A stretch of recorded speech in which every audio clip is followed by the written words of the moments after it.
Apa kabar semuanya? Kembali lagi bersama saya Adi Prayitno, the one and only host sekaligus narasumber tunggal Politik Syai'un. Ini adalah channel YouTube pribadi saya.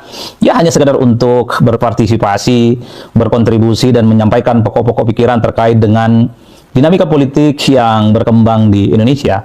Jadi jalan ceritanya beberapa hari ini ada begitu banyak permintaan seperti WA, kemudian DM, supaya saya ikut serta dalam pembahasan soal yang disampaikan oleh Purnawirawan TNI yang meminta supaya Wakil Presiden Republik Indonesia Gibran Rakabuming Raka itu diganti. Jadi jalan ceritanya ada semacam pernyataan sikap politik dari Purnawirawan TNI, di mana dalam pernyataan sikap itu yang paling menonjol adalah soal mengusulkan bagaimana Wakil Presiden itu dimaksulkan ataupun diganti. Saya baca redaksinya. Poin yang ke-8, mengusulkan pergantian Wakil Presiden kepada MPR karena keputusan Mahkamah Konstitusi terhadap pasal 169 huruf Q Undang-Undang Pemilu telah melanggar hukum acara MK dan Undang-Undang Kekuasaan Kehakiman. Jadi 1-7 poin yang disampaikan itu sebenarnya sifatnya normatif, tapi ketika bicara tentang poin ke-8, usulan yang disampaikan oleh Purnawirawan TNI yang mengusulkan supaya Wakil Presiden itu diganti, itulah yang saya sebut sebagai titik huru-hara dan gempa bumi politik, sehingga persoalan pemakzulan terkait dengan Wakil Presiden ini menjadi perdebatan yang hingga saat ini begitu banyak menyedot perhatian semua pihak. Istana bicara, MPR bicara, DPR kemudian bicara, ketua umum partai juga bicara, orang-orang yang selama ini kontra terhadap Wakil Presiden bicara, orang-orang yang juga pro terhadap Wakil Presiden juga bicara. Semua satu sama yang lain saling memberikan statement-statement pernyataan terkait dengan usulan dari Purnawirawan TNI yang meminta supaya Wakil Presiden Republik Indonesia itu diganti. Dalam konteks itu saya ingin menyampaikan beberapa poin. Pertama, jika ada pihak tertentu, kelompok-kelompok tertentu seperti Purnawirawan TNI yang menyampaikan pernyataan sikap terkait dengan kondisi bangsa, termasuk juga soal pergantian Wakil Presiden, itu adalah bagian dari dinamika politik yang menurut saya itu sangat biasa terjadi di Indonesia. Bahkan kalau kita tracking ke belakang satu persatu, kalau kita melihat bagaimana kelompok-kelompok aktivis, pegiat demokrasi, dan bahkan mahasiswa ketika melakukan protes, ketika melakukan aksi demonstrasi terhadap pemerintah, sejak misalnya zaman Habibie, kemudian zamannya Gus Dur, Megawati, SBY, dan Jokowi, ujung-ujungnya salah satu yang dituntut oleh mereka supaya kekuasaan, supaya presiden itu bisa dimundurkan ataupun dimakzulkan di tengah jalan. Jadi hal-hal yang semacam ini adalah perkara biasa sebenarnya dalam konteks demokrasi Indonesia, tentu sebagai sebuah ekspresi bagaimana pihak-pihak yang menuntut ini sepertinya kecewa terhadap orang yang dituntut. Dulu kalau ada orang yang demo, ketika ada kebijakan-kebijakan yang dinilai tidak pro dengan rakyat, misalnya presidennya Jokowi, kan salah satu tuntutannya adalah supaya Jokowi mundur. Ketika di zaman SBY, begitu banyak juga protes demonstrasi yang dilakukan oleh kelompok aktivis yang meminta supaya SBY juga mundur, lengser ke Prabon karena dinilai kebijakannya tidak pro dengan rakyat. Begitupun yang terjadi di zaman Mega, yang terjadi di zaman Gus Dur, terjadi di zamannya Habibie dan seterusnya. Tuntutan-tuntutan semacam ini sering kali muncul. Jadi bagi saya, ketika ada sejumlah purnawirawan yang meminta, Purnawirawan TNI yang meminta supaya Wakil Presiden itu diganti, ini tentu adalah bagian dari dinamika dan dialektika dalam konteks negara demokrasi yang menurut saya biasa-biasa saja. Sudah banyak contohnya yang begini. Nah, yang menarik itu kenapa menjadi perdebatan yang cukup panjang? Karena yang menyatakan pernyataan sikap ini adalah Purnawirawan TNI. Memang harus kita akui, TNI itu adalah mereka yang memang seluruh hidupnya itu didedikasikan untuk kepentingan bangsa dan negara. Bahkan kalau kita lihat misalnya TNI adalah mereka yang siap hidup mati untuk bangsa dan Indonesia. Jadi wajar kalau kemudian ketika ada pernyataan sikap dari para purnawirawan meminta salah satunya adalah supaya Wakil Presiden itu diganti, menimbulkan kontroversi yang berkepanjangan. Semua pihak berbicara, pro dan kontra tentu saja. Itu yang pertama. Nah, yang kedua, kalau mau jujur ya, ini mungkin pertama kali dalam sejarahnya yang diminta mundur ataupun diminta diganti itu adalah Wakil Presiden. Saya kebetulan mengikuti dari dekat bagaimana proses politik sejak zaman Habibie, kemudian lanjut ke Gus Dur, Megawati, SBY, dan Jokowi. Tak ada ceritanya permintaan dari kelompok-kelompok aktivis, kelompok-kelompok pegiat demokrasi, ataupun kelompok-kelompok masyarakat yang kecewa terhadap pemerintah saat itu, yang diganti itu adalah wakil presidennya. Rata-rata yang diminta diganti itu adalah presiden yang berkuasa saat itu. Saya ingin katakan bahwa ini pertama kali dalam sejarah Indonesia. Yang diminta diganti, diminta dimundurkan, itu adalah wakil presiden hanya terjadi di era sekarang. Kalau kita melihat argumentasinya, ini dikaitkan dengan persoalan putusan Mahkamah Konstitusi beberapa waktu yang lalu terkait dengan syarat umur untuk maju sebagai calon presiden dan wakil presiden, salah satunya terkait dengan umurnya Gibran Rakabuming Raka. Inilah yang sepertinya kelompok-kelompok tertentu seperti Purnawirawan menganggap persoalan Mahkamah Konstitusi beberapa waktu yang lalu terkait dengan Pilpres. Perlu saya ingatkan, bahkan nih ya, Fufufafa bisa naik, itu kan juga sebenarnya melanggar undang-undang tentang penyelenggaraan negara yang bersih dan bebas KKN. Sebenarnya. Nah, waktu itu ada kawan yang melapor. Ditindaklanjuti tidak? Ditindaklanjuti atau tidak? Oleh aparat negara? Tidak. Jadi lebih baik kita berfokus pada aspek politik dari kasus perbuatan tercela ini. Dan sedikit saya kasih referensi, dua contoh ya. Di Amerika Serikat, misdemeanor itu ya, itu luas banget memang. Bill Clinton kasusnya adalah tindakan cabul dengan Monica Lewinsky.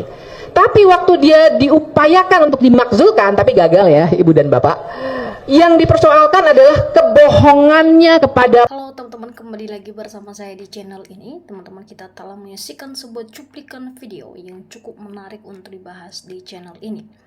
Teman-teman, dalam hal ini kita langsung saja membacakan berbagai komentar dari masyarakat Indonesia. Dikatakan di sini bahwa pemikiran itu lebih bagus oleh orang dahulu, jadi pemimpin harus tahu sejarah. Dikatakan di situ bahwa emang berani sih omong-omong ganti. Pencalonan wapres kan udah cacat hukum, termasuk umur ijazah nggak jelas, termasuk kecurangan yang menghalalkan segala cara, harusnya diganti semua. Gonta-ganti pemimpin dari Pak Harto sampai saat ini rakyat Indonesia belum merdeka. Ya, dikarenakan saat ini perekonomian Indonesia sangat sulit, terbangkitkan pengangguran semakin bertambah. Kalau bisa diganti satu paket sekalian, ganti dengan orang yang benar-benar amanah, jujur, ikhlas, dan untuk mesejahterakan Indonesia. Semoga berita ini nggak bohong, soalnya yang berita bohong semua. Ini saya juga dari awal juga nggak suka Gibran jadi wapres karena cacat mulia. Mulai dari saat pencalonan dan mengangkangin konstitusi jadi dilengsarkan aja dan segera. Teman-teman, dalam hal ini kita sudah tahu bersama bagaimana kemajuan dari negara Republik Indonesia yang begitu bertambah jumlah pengangguran di Indonesia saat ini. Teman-teman, tentunya kita prihati banget ya, karena kenapa banyak sekali kesulitan yang saat ini menimpa masyarakat Indonesia tentunya. Dikatakan di sini bahwa kejeniusan Jokowi, sangat banyak pendemo terhadap pemerintahan Jokowi. Ya, banyak penampilan di media, kamu kangen rakyat berkeliling, rakyatnya sama didampingin orang kuat.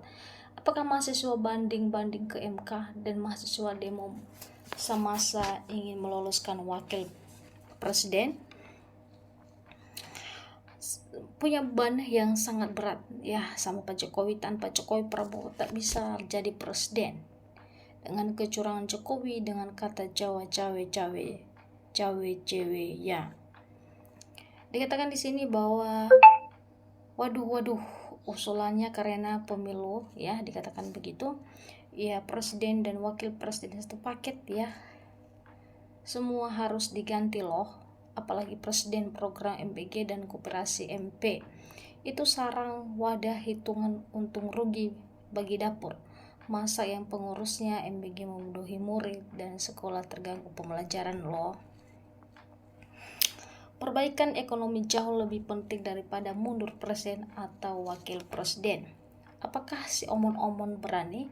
Harusnya memang berani. Kelihatan dari 01 dan 02 saling menjatuhkan. Wapres lulusan SD doang kok dibanggakan. Waduh, kasihan sekali NKRI. Sudah lama merdeka tetapi rakyat belum merasa kemerdekaan itu, bro. Sebaiknya semua Pak Prabowo dihianati ya, wapres ganti aja. Teman-teman, dalam hal ini kita sudah tahu bersama ya bagaimana kemajuan negara kita saat ini setelah dipimpin oleh Wapres Gibran dan juga Presiden Prabowo Subianto, teman-teman. Dan kita melihat ya Ekonomi saat ini semakin menurun, apalagi dolar yang semakin naik, teman-teman. Ya, ini sangat membahayakan ya kemajuan masyarakat Indonesia dalam berekonomian dan dalam segala apapun. Ini mengakibatkan jatuhnya nanti kemiskinan di Indonesia ini. Tentu dalam hal ini teman-teman kita sudah melihat program-program mereka yang saat ini sudah terlaksana, tetapi itu membuat hambatan besar bagi masyarakat Indonesia untuk menjadi lebih baik, teman-teman. Nah, apalagi dalam satu pembahasan yang begitu serius, teman-teman, terkait ya Gibran nih, saat ini kita sudah melihat kualitas kinerjanya, teman-teman, selama dia memimpin bangsa Indonesia ini sejak terpilih, teman-teman. Nah, dikatakan di sini bahwa Gibran lebih layak daripada Prabowo yang bodoh akut. Ya, dikatakan di situ bahwa ya kalau kita dilihat-lihat, dipandang-pandang berkualitas ya Gibran daripada Prabowo. Karena kenapa? Ya, kita sudah melihat bagaimana Prabowo ketika berpidato menyampaikan sebuah pemaparan bagaimana kemajuan Indonesia, teman-teman. Dikatakan di sini bahwa semoga terlaksana karena si paman sudah berubah aturan yang membuka pintu yang bertentangan dengan etika politik. Menurut saya Gibran memang layak dimakzulkan. Biar mata rantai, dikatakan keluarga putus itu sangat berbahaya kalau Indonesia ingin berubah total. Ya, ini cukup menarik ya teman-teman ya dari komentar-komentar ini, dan sangat diperhatikan juga ya. Dikatakan di sini bahwa kalau si Gibran tidak dicopot ya berarti takut si Jokowi. Ya, benar, dimakzulkan, diganti aja. Ya, nggak ada lagi yang dengan negara lain itu tidak pantas, dikatakan. Semoga terlaksana karena paman, dikatakan begitu ya teman-teman. Dalam hal ini semoga semua yang telah mereka sampaikan ini, teman-teman, dan bisa menjadi sebuah contoh dan juga bisa dipegang teguh apa janji mereka, apa yang telah mereka omongin. Ya, semua ini adalah keputusan dari mereka semua ya teman-teman. Silahkan memberikan tanggapan dan juga komentar Anda. Sampai ketemu di video-video selanjutnya.